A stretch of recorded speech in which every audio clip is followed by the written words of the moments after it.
আসসালামু আলাইকুম। আবার চলে আসলাম আপনাদের মাঝে। আজকের রেসিপি সাদা পোলাও। পোলাওর চালটা নিয়েছি, তাতে পানি দিয়ে দিচ্ছি। পানি দিয়ে এবার সুন্দরভাবে পরিষ্কার করে চালটা ধুয়ে নিচ্ছি। চালটা সুন্দর করে ধুয়ে নেওয়া হয়ে গেলে এবার ফ্রাই প্যান বসিয়ে দিয়েছি, তাতে তেল গরম করতে দিলাম। সাদা তেলটাই দিলাম।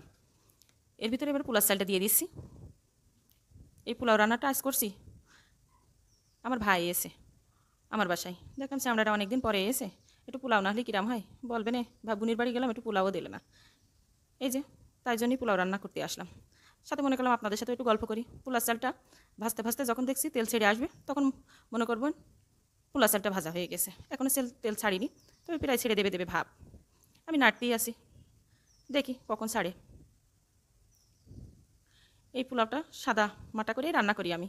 আপনারা কে কেমন করে রান্না করেন জানি না, তবে আমি এইভাবেই রান্না করি। আপনাদেরটা একটু জানাইন আমারে। পোলার চালটা ভাজা প্রায় হয়ে গেছে। এই যে পোলার চালটা ঝরঝরে হয়ে গেছে। এবার এর ভিতরে আমি তরল গরুর দুধ দিয়ে দিচ্ছি। আমি এই পোলাওটা রান্না করতে গেলে সবসময় গরুর দুধটাই ব্যবহার করি। এতে ভাতটা অনেক সাদা হয় এবং খেতে অনেক স্বাদ হয়। এবার পরিমাণ মতো কিছু পানিও দিয়ে দিচ্ছি। অত দুধ দিয়ে তো আর পারবো না, এই জন্য একটু পানি দিয়ে দিলাম। দিয়ে তার ভিতরে কিছু এলাচ আর ডালচিনি ছেড়ে দিলাম। সাথে কিছু তেজপাতাও দিয়ে দিচ্ছি। তেজপাতা আমি আবার একটু বেশি দিই, তেজপাতা সেন্টটা আমার খুব ভালো লাগে।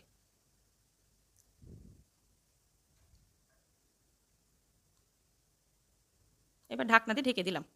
10 মিনিট পর ঢাকনাটা তুলে দেখে নিই চালটা আবার নিচের দিকে ধরে গেল কিনা। ভাতটা প্রায় হয়ে এসছে, একটু নাড়াচাড়া করে দেখলাম না, নিচে আর ধরে আসেনি। ভাতটা বেশ ভালোই আছে।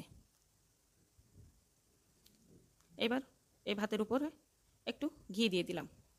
দেশি ঘিটাই ব্যবহার করেছি, বাড়ির তৈরি করা ঘি দিলাম। এই জন্যে খাতি বসে যাতে বলে যে বোন একটু পোলাও রান্না করিল, তা বেশ স্বাদ সেন্ট করেছে। এবার আবারও ঢাকনা দিয়ে দিছি, আবার তুলে 10-5 মিনিট পরে আবার তুলে নিলাম। এবার একটু নাড়াচাড়া করে দেখি ভাতটা হয়ে গেছে। উপর থেকে কিছু আগে থেকে বেরেস্তা করে রাখছিলাম পেঁয়াজের, সেটা এখন দিয়ে দিচ্ছি। এই যে আমার একদম রেডি হয়ে গেছে পোলাও রান্না। আপনারা সবাই জানিয়েন পোলাও রান্নাটা কেমন হয়েছে।